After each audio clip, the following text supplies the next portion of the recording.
하나님 말씀을 같이 함께 나누겠습니다.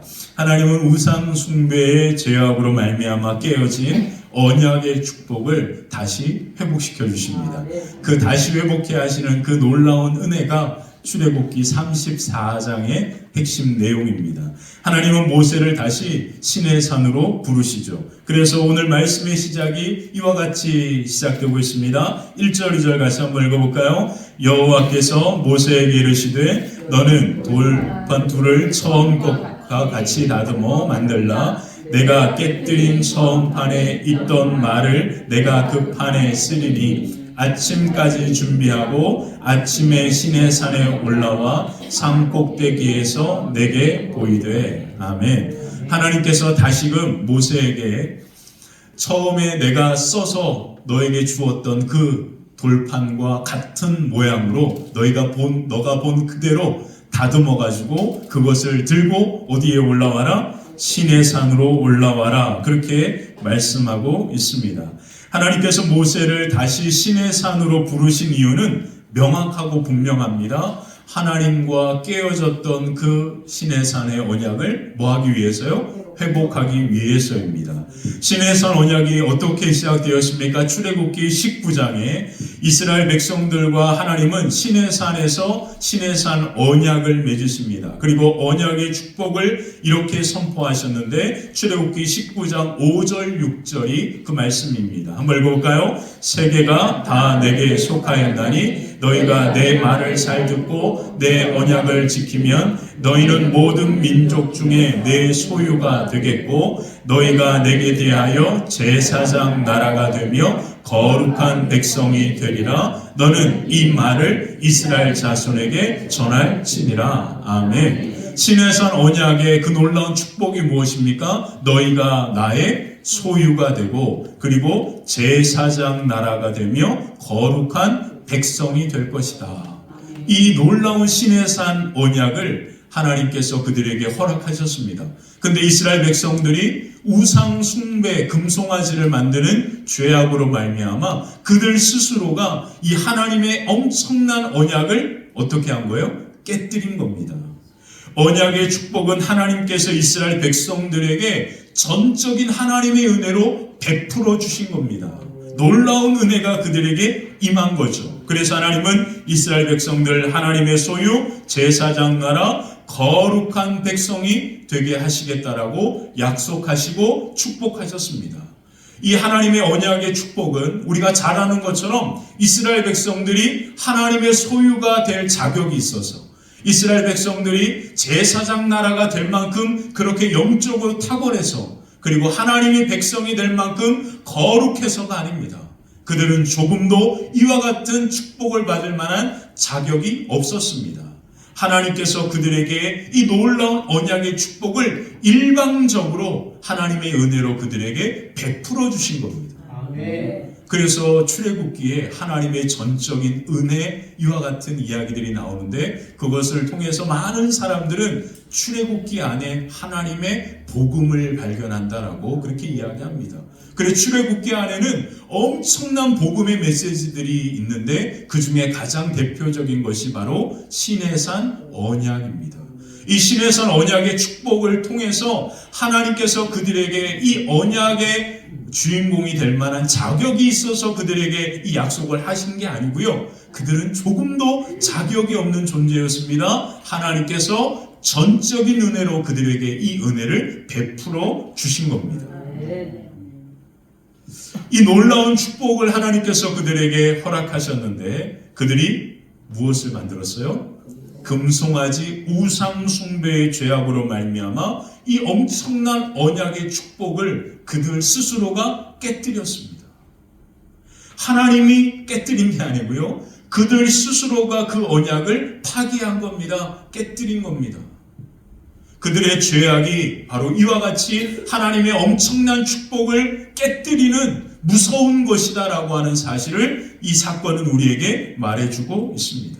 근데 하나님은 우상 숭배의 죄악 가운데 있는 그들을 용서하시고 다시 누구를 부르십니까? 모세를 시내산으로 부르십니다.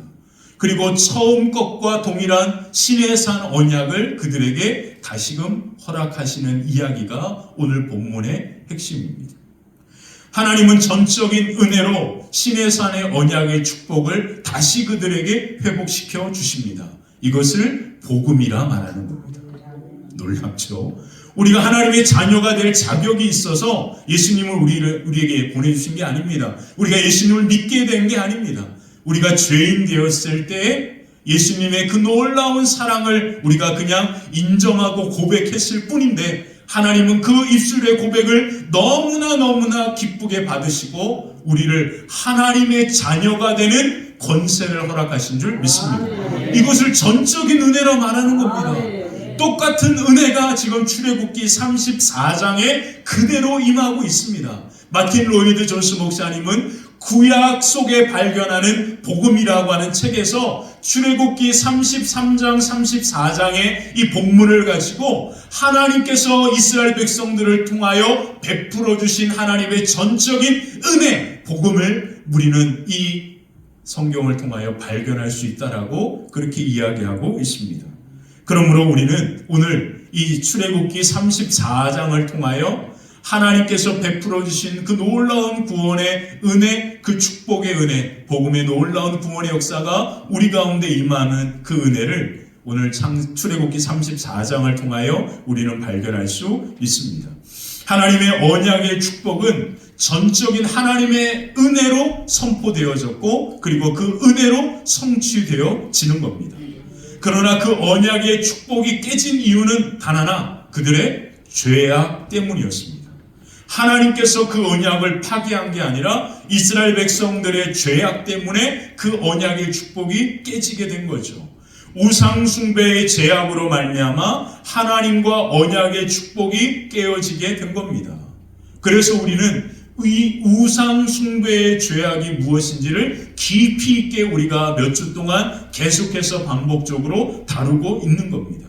이 우상 숭배의 죄악으로 말미암아 예수님의 십자가의 은혜로 말미암아 우리가 하나님의 자녀된 이 엄청난 축복의 은혜도 이 죄악으로 말미암아 어떻게 될 수 있어요?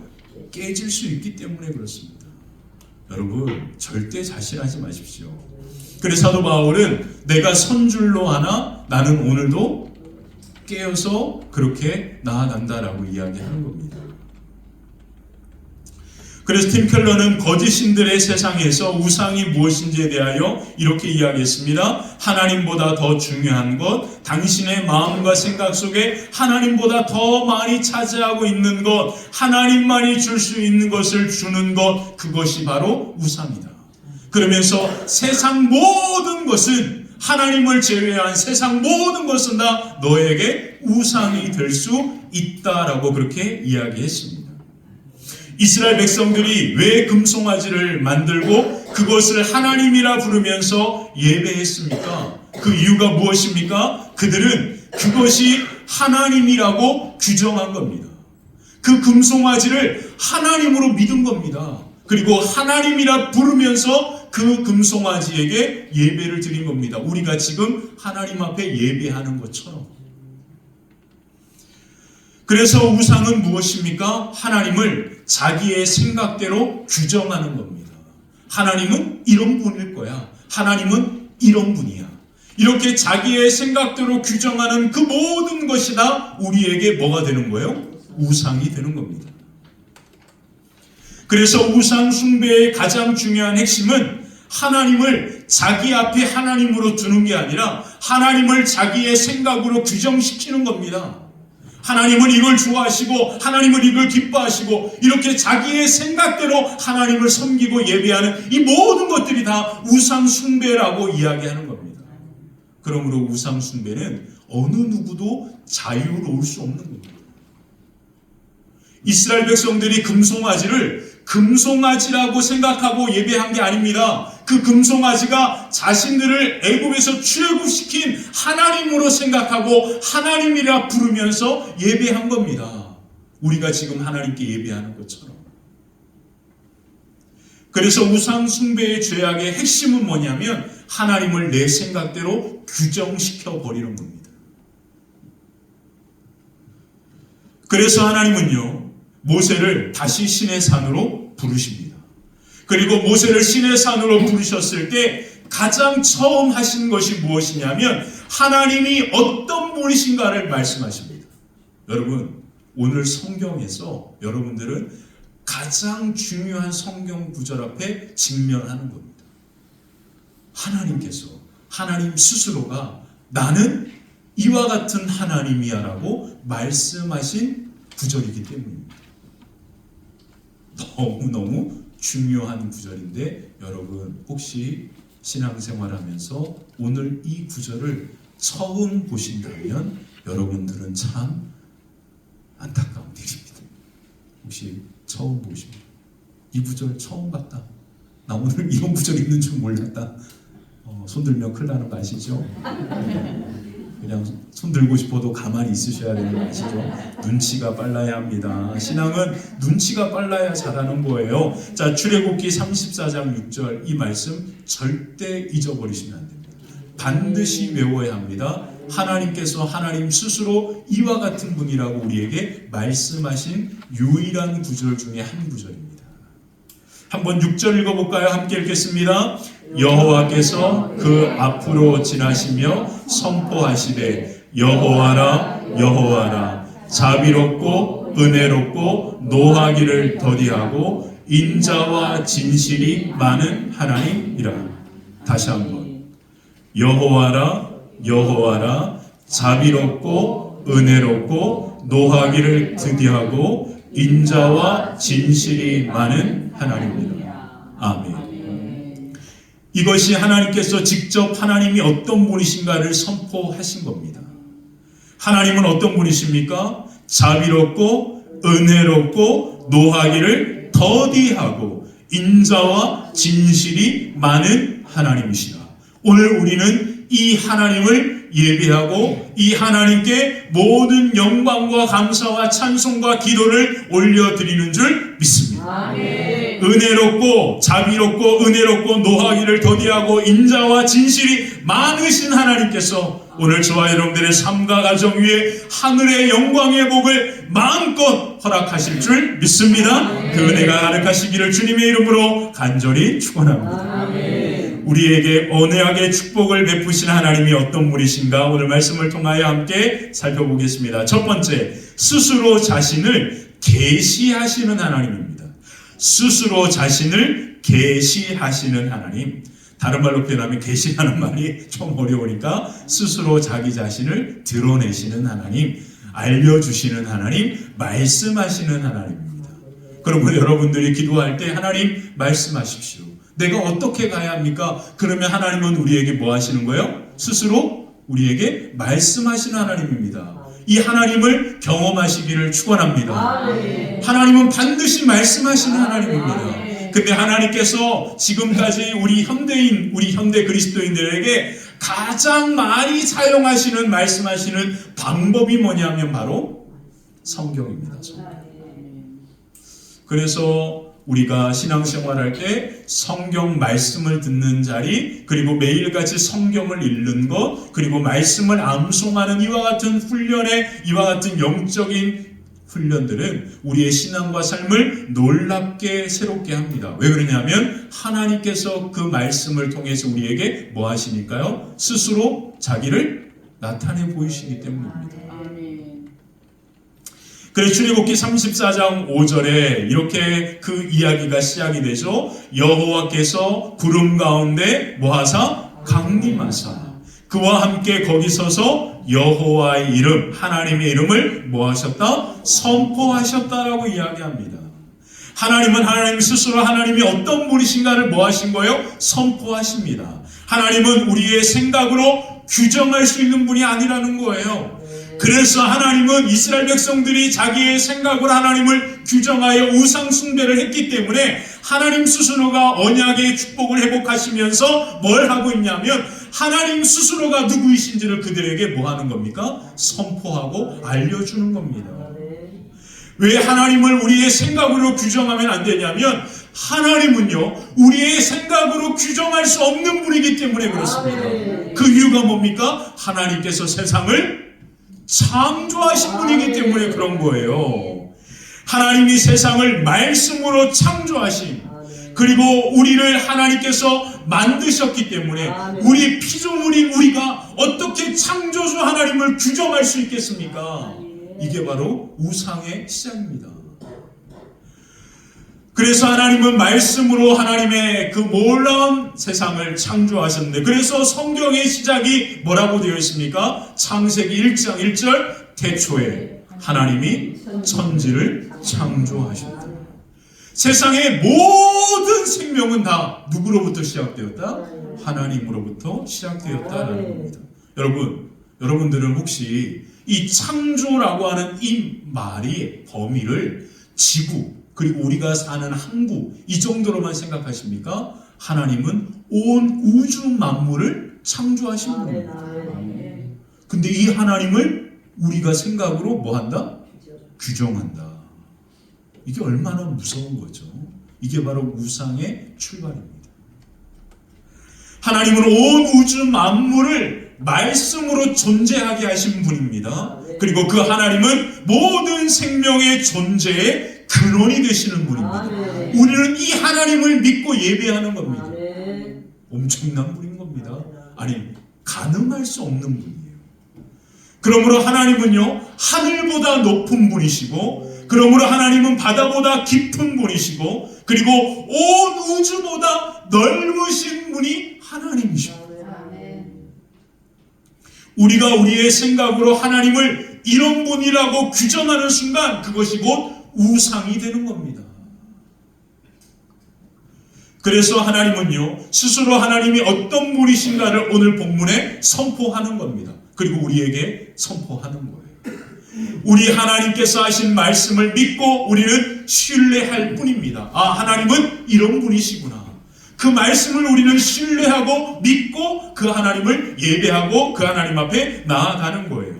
그리고 우리는 하나님 앞에 말씀을 통하여 하나님께 영광을 돌리며 예배하는 것이 오늘 저와 여러분들의 모습이 되어야 할 줄 믿습니다. 아멘. 그러므로 하나님이 어떤 분이실까요? 첫 번째, 스스로 계신 하나님이라고 그렇게 말하고 있습니다.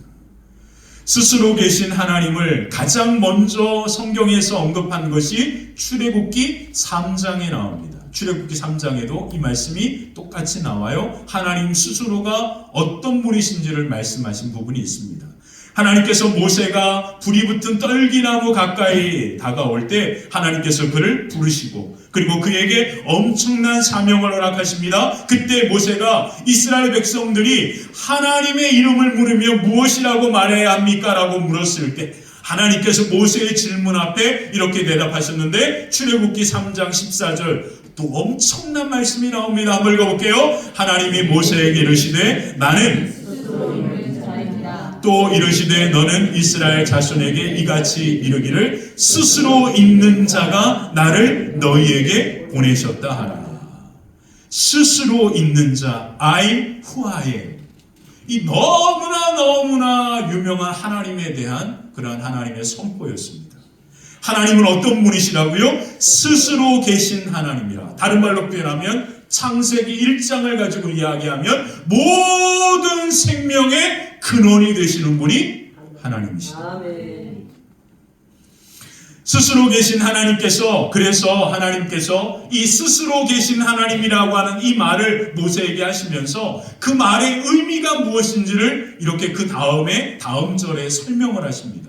뭐라고 설명했냐면 이 말의 뜻이 뭐냐면 이렇게 설명하셨어요. 하나님이 또 모세에게 이르시되 너는 이스라엘 자손에게 이같이 이르기를 너희 조상의 하나님 여호와 곧 아브라함의 하나님 이삭의 하나님 야곱의 하나님께서 나를 너희에게 보내셨다 하라. 이는 나의 영원한 이름이요 대대로 기억할 나의 칭호니라. 그래서 하나님께서 하나님의 이름을 말씀하셨는데 그 이름이 뭐가 등장하는 거예요? 여호와라고 하는 말이 등장하는 겁니다. 존 칼빈은요, 기독교 강요라고 하는 책에서 이 여호와라고 하는 이 하나님의 이름에 대하여 이렇게 다룬 적이 있습니다. 그는 하나님의 이름이 여호와는 단순한 하나님에 대한 호칭이 아니라 하나님의 존재, 하나님의 언약, 하나님의 신실하심의 속성을 계시하는 단어다라고 그렇게 표현했습니다.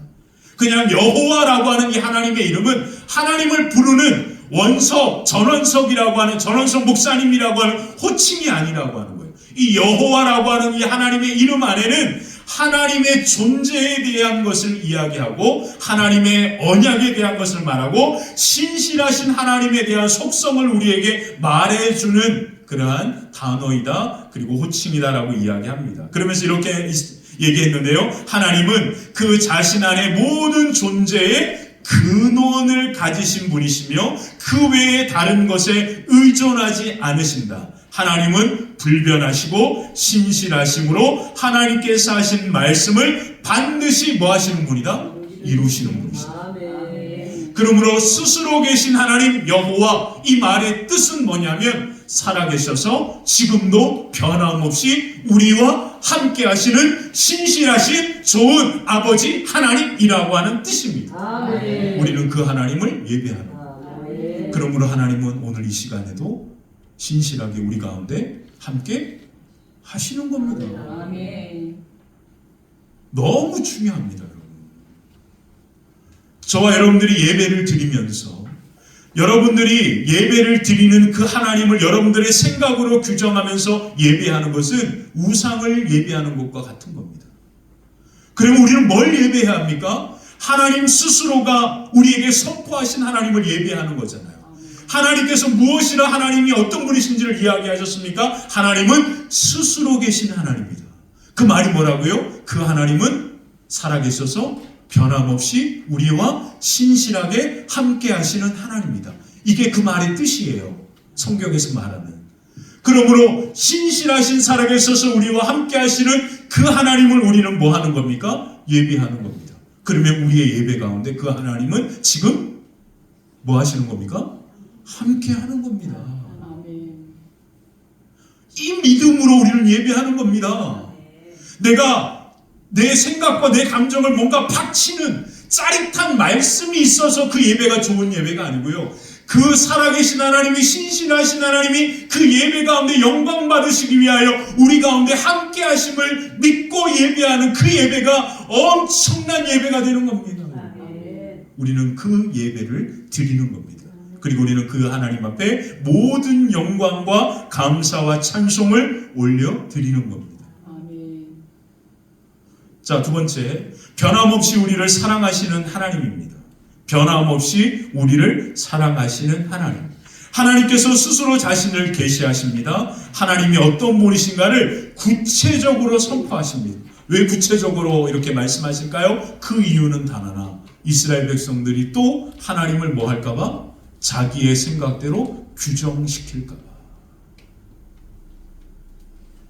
6절 다시 한번 보겠습니다. 중요한 말씀이니까 한번 읽어볼게요. 여호와께서 그 앞으로 지나시며 선포하시되 여호와라 여호와라 자비롭고 은혜롭고 노하기를 더디하고 인자와 진실이 많은 하나님이라. 아멘. 하나님은 어떤 분이십니까? 자비롭고 은혜롭고 노하기를 더디하고 인자와 진실이 많으신 하나님이라. 여기서 조금 어색하게 이해가 안 되는 말이 뭐가 있을까요, 여러분? 노하기를 더디한다. 노하기를 더디한다라는 말은 뭘까요, 여러분? 화를 잘 내지 않는다. 그렇게 생각하시죠? 한국말은 이래서 문제예요.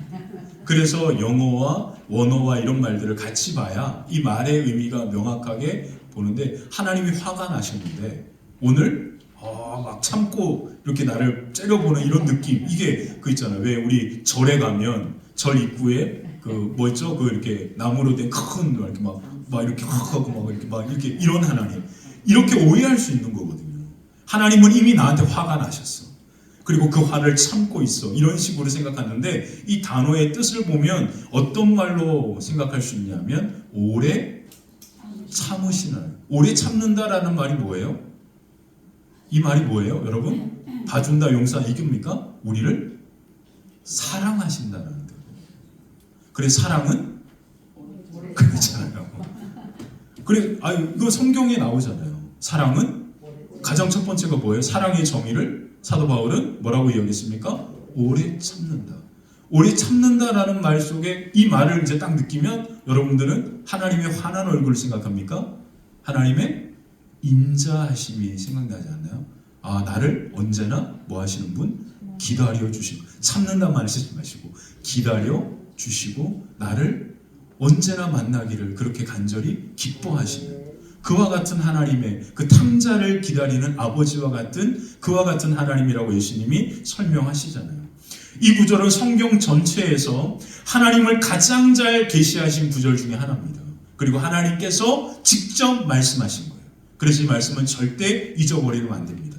여러분들이 누군가 여러분들에게 하나님이 어떤 분이시죠? 그러면 여러분들이 헉 해가지고 출애굽기 34장 몇 절? 6절을 딱 펴고 하나님께서 하나님 스스로가 이렇게 말씀하셨어. 뭐라고? 여호와라 여호와라 자비롭고 은혜롭고 노하기를 더디하고 은혜와 진실이 많으신 하나님이다.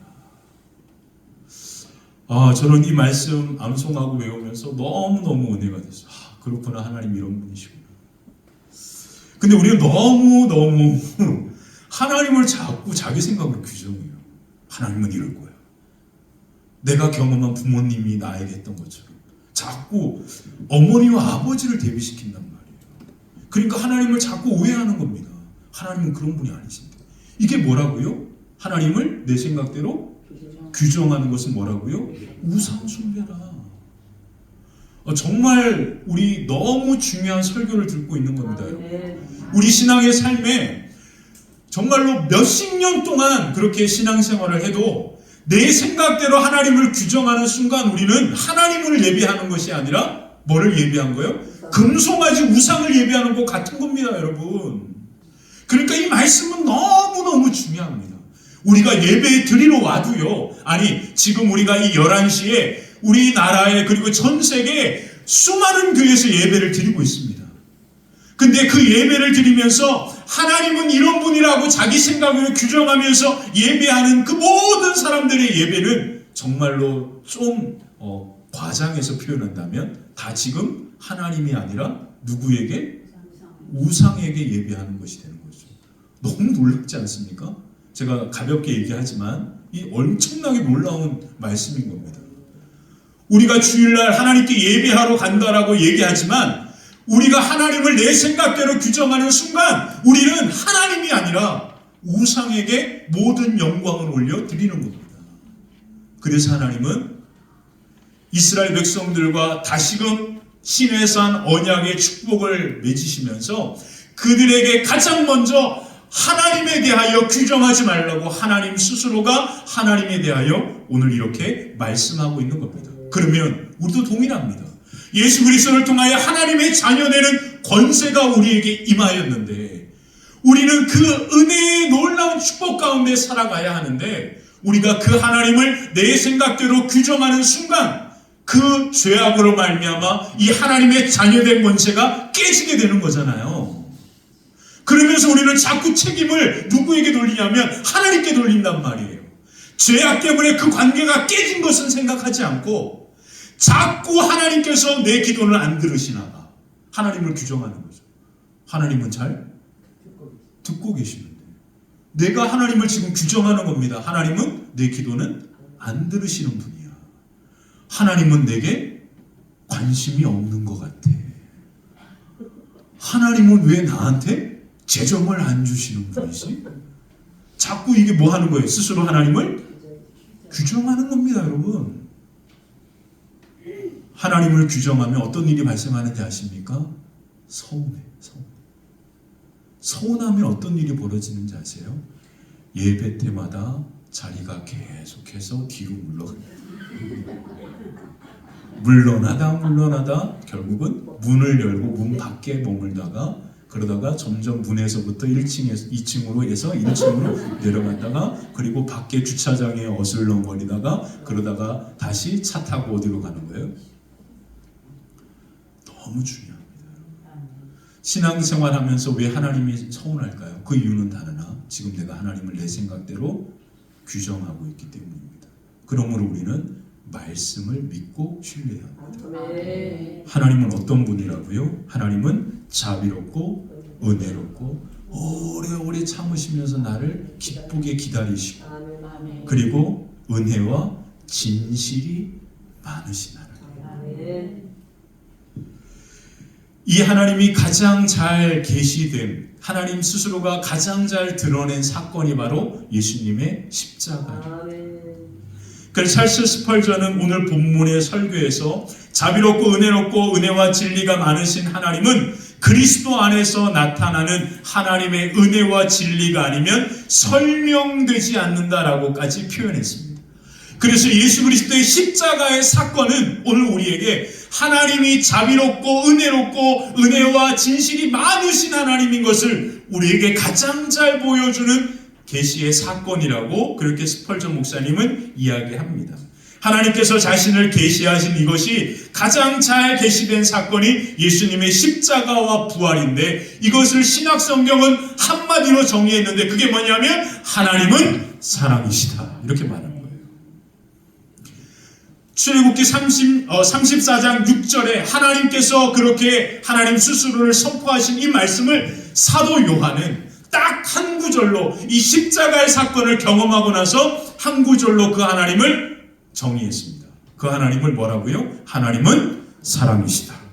그래서 요한일서 4장 8절에 이런 말씀이 나오는 겁니다. 8절 9절 한번 읽어볼까요? 사랑하지 아니하는 자는 하나님을 알지 못하나니 이는 하나님은 하나님의 사랑이 우리에게 이렇게 나타난 바가 되었으니 하나님이 자기의 독생자를 세상에 보내심은 그로 말미암아 우리를 예수님이 이 땅에 오신 목적은 무엇입니까? 우리를 살리기 위해. 그러므로 예수님이 이 땅에 오셔서 십자가를 지심으로 말미암아 하나님의 자녀가 되는 권세가 임하였다라고 한 말씀은 하나님과의 언약의 축복이 어떻게 된 거예요? 회복되었다라는 뜻입니다. 그러므로 신의 산 언약의 축복은 이스라엘 백성들을 향한 축복이 아니라 오늘 우리를 향한 하나님의 축복의 말씀인 거죠. 그것을 믿는 겁니다. 그리고 그 믿음으로 살아가는 겁니다. 아, 그렇군요. 하나님, 나에게 언약의 축복, 신의 산 언약은 나를 향한 말씀이군요. 그런데 이 언약이 깨진 이유가 뭡니까? 우상 숭배인데, 우상 숭배는 하나님을 내 생각으로 규정하는 건데, 그래서 하나님은 오늘 나에게 하나님이 어떤 분이신지를 말씀하시는군요. 그렇군요. 하나님은 여호와라 여호와라 자비롭고 은혜롭고 노하기를 더디하시고 은혜와 진실이 많으신 하나님인 것을 내가 믿습니다. 그리고 내가 그 하나님을 예배합니다. 그리고 나는 그 하나님을 신뢰합니다. 이것이 오늘 저와 여러분들의 모습이 되어야 할 줄 믿습니다. 그래서 우리를 살리는 놀라운 사랑, 그 사랑은 하나님께서 우리를 먼저 찾아오신 우리에게 베풀어 주신 하나님의 전적인 은혜입니다. 그래서 요한일서 4장 10절에 이렇게 말하는 거예요. 사랑은 여기 있으니 우리가 하나님을 사랑한 것이 아니다. 내가 하나님을 사랑해서 하나님은 우리를 그렇게 사랑한 게 아니라 내가 하나님을 사랑하지도 않았는데 하나님께서 우리를 뭐 하셨다고요? 사랑하셨다. 그래서 하나님은 우리를 사랑하사 우리 죄를 속하기 위하여 화목제물로 그 아들을 우리에게 보내주셨다. 이게 뭡니까? 이스라엘 백성들이 하나님의 백성이 될 수 있는 자격이 없음에도 전적으로 하나님의 은혜로 그들과 신의 산 언약을 맺은 것처럼 오늘 예수님을 통하여서 우리에게 하나님의 자녀가 되는 권세가 임한 것은 우리가 하나님의 자녀의 자격이 있어서가 아니라 전적인 하나님의 은혜로 우리에게 임한 것이다라는 것을 말합니다. 그것을 하나님의 사랑이라고 그렇게 표현하고 있는 겁니다. 그래서 사도 바울은요 로마서 5장 8절에서 그래서 이렇게 말했습니다. 우리가 아직 죄인이었을 때 그리스도께서 우리를 위하여 죽으심으로 말미암아 하나님께서 우리에 대한 자기의 사랑을 확증하셨다. 아멘. 내가 너 사랑해. 아, 끝난 거 아닙니까 여러분? 하나님은 여러분들을 사랑하십니다. 근데 그 사랑은 결코 변함이 없습니다. 그것을 이야기하는 겁니다. 그러므로 하나님은 어떤 분이십니까? 우리를 사랑하십니다. 근데 그 사랑은 결코 변함이 없는 분. 우리의 모습과 상관없이. 그 하나님의 사랑, 그 하나님의 사랑이 오늘 저와 여러분들을 향한 하나님의 사랑인 줄 믿습니다. 우리 하나님은 이런 하나님이십니다. 우리가 예배 잘해서 믿음 좋아서 그리고 우리가 기도 많이 해서 우리를 사랑하는 분이 아니라 하나님은 우리가 사랑받을 자격이 없을 때 이미 우리를 사랑하신 분이고 그 사랑은 우리를 죽기까지 사랑하신 분이고, 그리고 그 사랑은 우리를 변함없이 사랑하시고, 그 하나님의 사랑이 저와 여러분들을 향한 하나님의 사랑인 줄 믿습니다. 우리는 그 하나님 앞에 영광을 돌리는 겁니다. 마지막 세 번째, 우리는 하나님께 사랑으로 반응해야 합니다. 하나님께서 스스로 자기를 드러내시고 하나님 어떤 분이신지를 말씀했을 때 하나님께서 모세에게 한 가지 명령을 내리십니다. 그 명령이 무엇이냐면 바로 오늘 본문에 보니까 1절에 보면 이렇게 그 명령이 나오는데요. 1절 같이 한번 읽어볼까요? 1절입니다. 여호와께서 모세에게 이르시되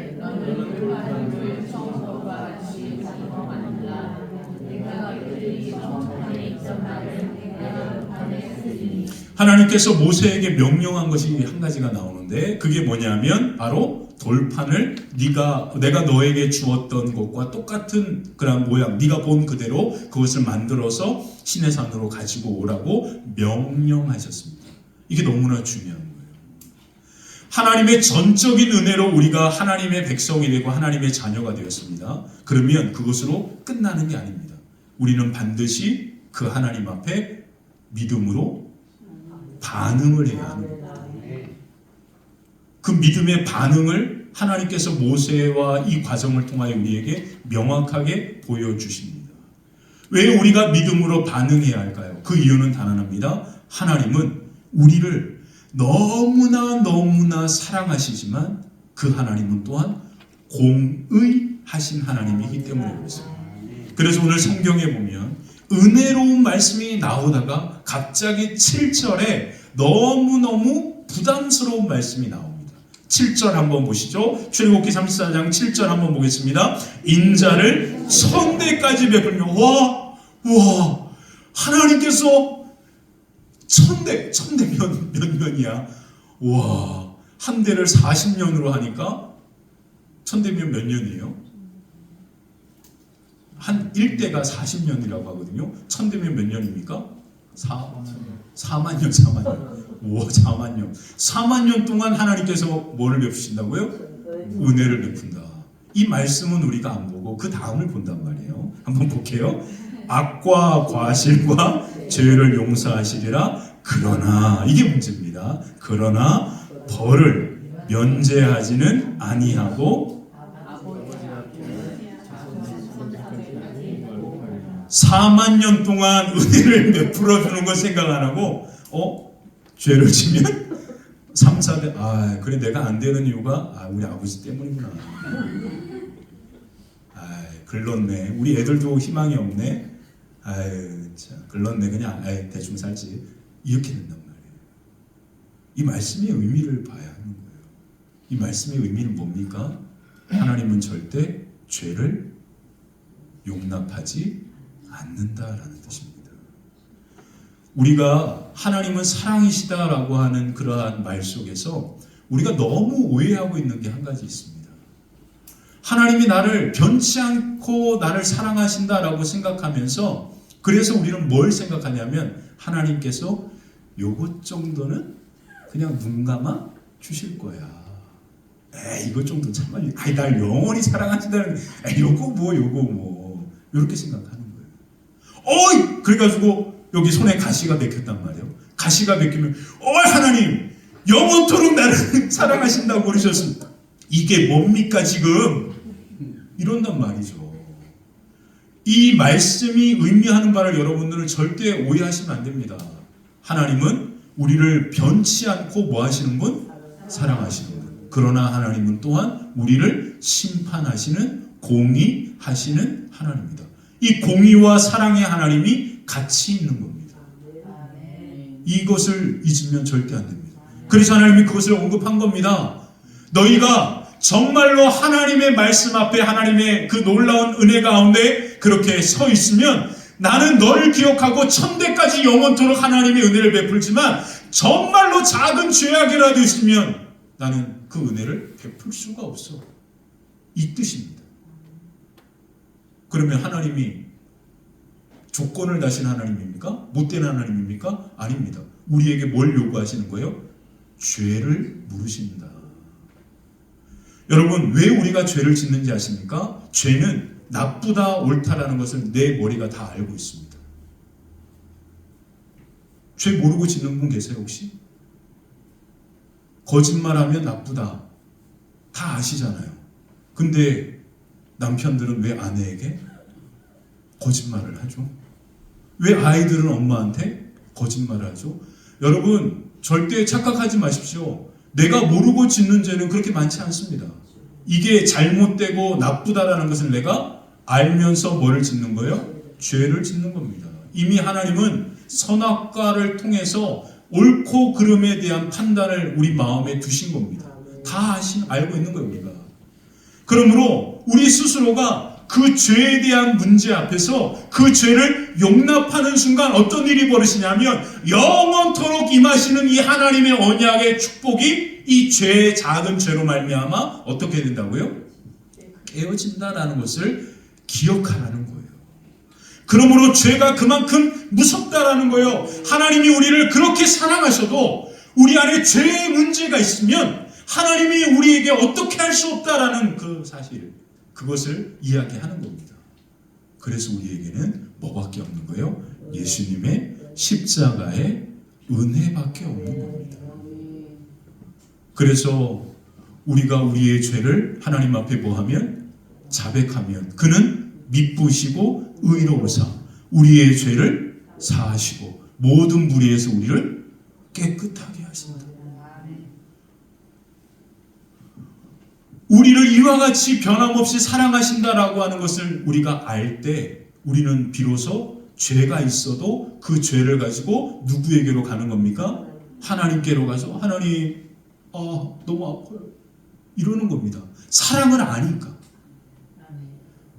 근데 하나님이 화를 오래 참으시는 무서운 분이라고 하면 가면 분명히 손가락 잘라버리실 건데 이거 어떡하지? 할까 말까 고민하다가 들어갔다 나갔다 왔다 갔다 하다가 그냥 아물 때까지 기다리지 이렇게 됩니다. 근데 하나님이 너무나 나를 기다리시는 사랑하시는 하나님이라는 것을 우리가 뭐하면?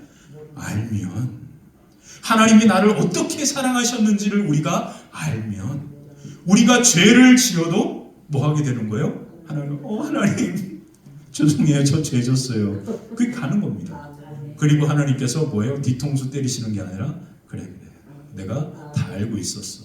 그래 깨끗하게 해줄게 용서해줄게. 이 하나님이 어떻게 엄마와 같아요? 아니 이 하나님이 어떻게 아버지와 같습니까? 여러분 아버지와 어머니 같은 하나님을 규정하면 그것도 우상입니다. 하나님 그런 분 아닙니다. 여러분 전혀 여러분들은 잘못된 하나님을 지금 규정하고 있는 겁니다. 너무 무서운 거예요 여러분. 하나님은 우리를 변함없이 사랑하시고 우리를 품으시는 하나님인 줄 믿습니다.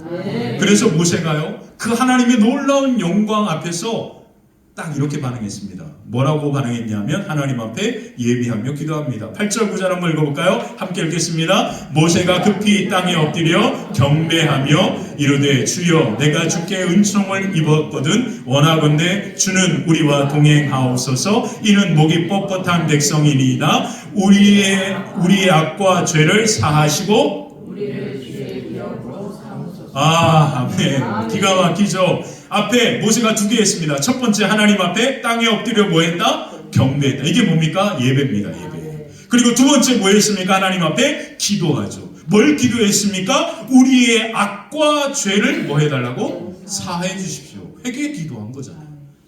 모세가 이렇게 했으면 우리도 이렇게 해야 하는 게 당연한 거 아니에요? 회개할 걸 왜 죄를 져? 이게 뭔 말입니까? 우리가 그렇게 완벽한 삶을 살 수 있나요? 하나님 앞에 가는 그날까지 우리는 죄인입니다. 죄를 질 수밖에 없는 죄인. 그래서 용서받은 죄인처럼 살라고 얘기한 거예요. 그렇게 죄를 질 수밖에 없기 때문에 우리는 날마다 뭐 해야 합니까? 회개해야 합니다. 그래서 모세가 하나님 앞에 엎드려 기도했는데 그 기도가 뭡니까? 우리의 악과 죄를 뭐 하시고 용서해 주시고 우리를 다시금 주의 기업으로 하나님의 언약을 회복시켜 주십시오. 오늘 저와 여러분들의 기도가 이와 같기를 주님의 이름으로 간절히 축원합니다. 하나님은 오늘 이와 같이 하나님께 예배하며 기도하는 자들을 찾고 계십니다.